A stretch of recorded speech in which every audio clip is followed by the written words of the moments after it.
A Wookiee. Rare you are to the Jedi. Proud your people must be. Unique, just as your lightsaber will be. How's it going, everyone? I'm Sir James, coming at you guys with another Star Wars Galaxy's Edge Legacy Lightsaber review. This time we have a new product that was released during Life Day. In fact, this wasn't the only new thing. There was a handful of stuff. They had a really cool case container containing all the V1 holocrons and kyber crystals in this really cool box set, which no, I didn't get because I have the whole set, and spending almost $400 just for a cool box and a canister for the black crystal wasn't really worth it for me. They also had another Legacy Saber that came out, which was Ren Saber, in a limited edition box set with a really cool exclusive cover art for the comic. And of course, one of the surprise ones was this saber here, which is Gungi's lightsaber, a young Padawan Wookiee that we've seen in Star Wars The Clone Wars, and a few other merch along the way. But anywho, let me go ahead and give you guys a closer look at the box. But before then, let's talk about price. Now, obviously, back in the day, and we're talking about back when Galaxy's Edge first opened up, believe it or not, Legacy lightsabers used to cost $110. It's crazy now that they're like $160 on up.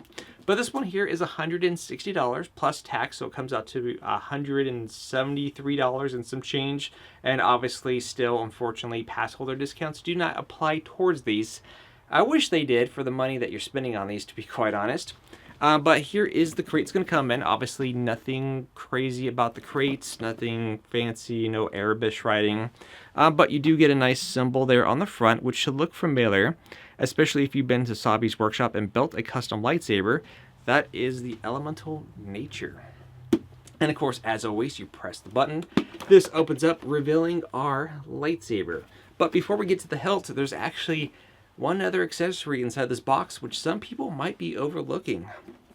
So we're just going to go ahead and simply remove this, put it to the side here. So when you open this up, you're going to find one additional accessory. There's a little plastic here that you're going to go ahead and remove.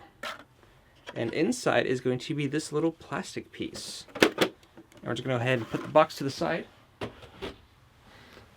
And this is the accessory. Now, it doesn't look like much. It might be confusing to others, but we'll touch upon that in just a bit. Of course, first you want to see the hilts. And here is the hilt in question. Here we have Gungi's lightsaber. Again, he is a young Jedi Padawan that was featured in the Clone Wars. And of course, he is of the Wookiee race, a very rare race to become Jedi, which is very, very cool. So we're going to go ahead and start here from the bottom. Now, of course, the very first question that I'm going to be getting, actually it's the most common question, is this actually made of wood? Unfortunately, no. If Disney would have done like a wood hilt, I'm pretty sure this would cost more than what the Legacy Sabers go for. And we're going to kind of touch upon that in just a moment. But you do have metal components all the way around. So nice detailings there. The upper emitter. I do feel like this upper emitter section, I think the shroud is just a little bit narrower. I think it's supposed to be just a tad longer. But I think that's the only issue, really. Over here is going to be the actual activation button.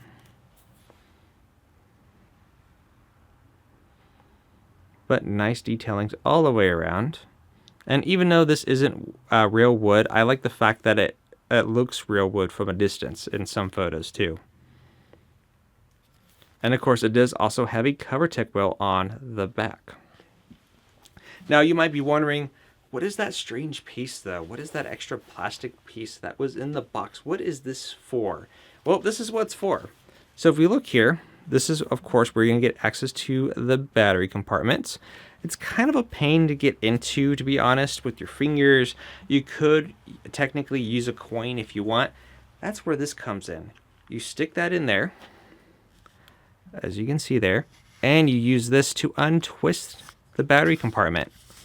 So, pretty cool. That is included. But other than that, unless if you need access to the battery, then for the most part, you don't really need that nonetheless. As far as the feel of the hilt, it actually feels pretty good in the hands. I do like the fact that it's not just like one size. It's a little bit thicker on the top, and it kind of narrows down towards the bottom. I'm sure someone's going to use a naughty graphic image for that. But yes, as far as the shape of the hilts and how it narrows down, is definitely very, very nice. Now, obviously, sometimes depending on the legacy saber, I tend to complain about the size of the hilt and so forth.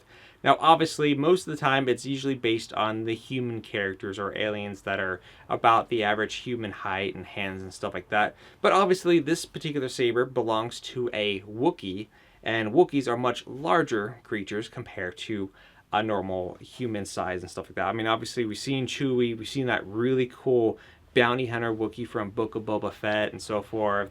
And there's the other Wookiee, can't remember his name, from the Acolytes and so forth. And of course, we've also seen some other ones, non-named ones and so forth from Rebels. And then of course, we have Gungi here.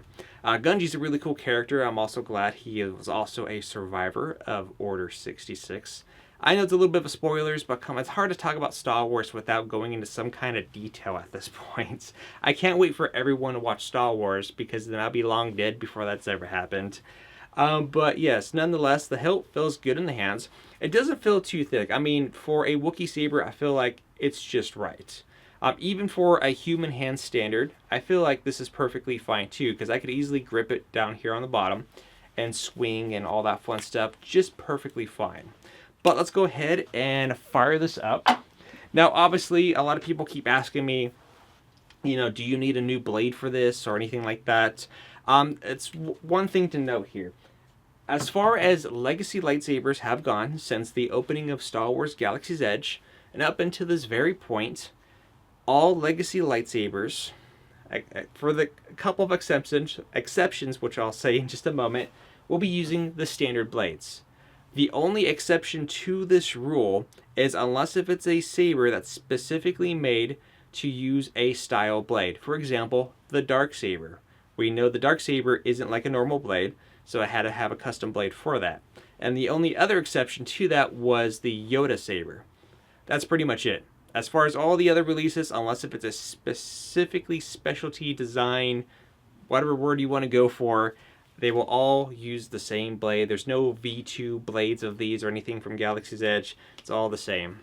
So as always, to insert the blade, it will go in one specific way, because you gotta look for the little metal pieces here. One is small, one is large. Line them up, and then twist to lock it into place. And now you are ready to swing this around. So let's go ahead and turn off the main light here and fire this up. Let's see. There we go. Now, my lens, I'm using a filter on my lens, so obviously the legacy lightsaber blades, we already know what they look like. They're not super bright like the custom NeoPixel lightsaber blades. However, my particular lens that I'm using might make the blade appear brighter than it truly is. Just be aware of that. Electronics are still the same as far as legacy lightsabers go. They haven't really changed. There's been a couple that had color changing options, but that's about it. Speaker sounds fine. It's not a really loud speaker. It's like a lowish medium.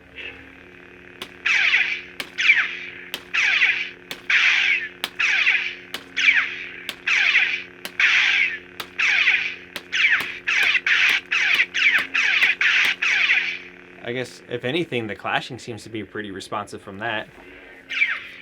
But yeah, as far as how this feels in the hands, it feels honestly pretty good to wield. I'm quite impressed, actually.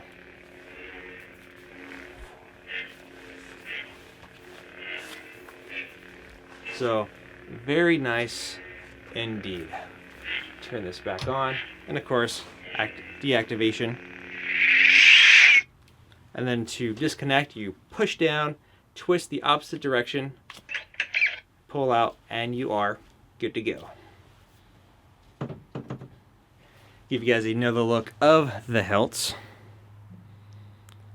But yeah, this is a pretty cool release on Disney's behalf. I mean, the fact that they released this, of all days, on Life Day, is a fitting choice because Life Day, you know, we've seen it celebrating with Chewie and all that. Again, we have this popcorn bucket just to kind of showcase that because don't need to review a popcorn bucket. But yeah, that's the popcorn bucket in question that was released for Life Day of 2024. And then on the back. So, very cool. But yeah, overall, as far as the Gungi lightsaber goes, keep in mind it's not limited edition, so you don't have to stress over not being able to get one. Also, to note that this will be coming to Shop Disney later this month. I believe it's coming out on the 30th. So also do note, so if you're unable to go to the parks, again, be on the lookout for Shop Disney on the 30th. They should have some information on their site already. But other than that, it's great. If there's only one little complaint that I wish, or something that I wish Disney would have done, it would have been cool if they released this first as a limited edition, where the actual portion of the hilt was actually made of wood. I think would have been cool. And then later on, after the limited edition, then just give us this one. Would have been pretty cool. A missed opportunity, but you know, it is what it is. Disney will kind of go with whatever decision is the cheapest for their route. But yeah, like I said, this is a great release. If you're looking for a cool legacy saber to add to your collection or a unique one, this is perfect for you. Until then, let me know what you guys think. Until then, I'll see you guys in the next video upload. And always remember, may the Force be with you.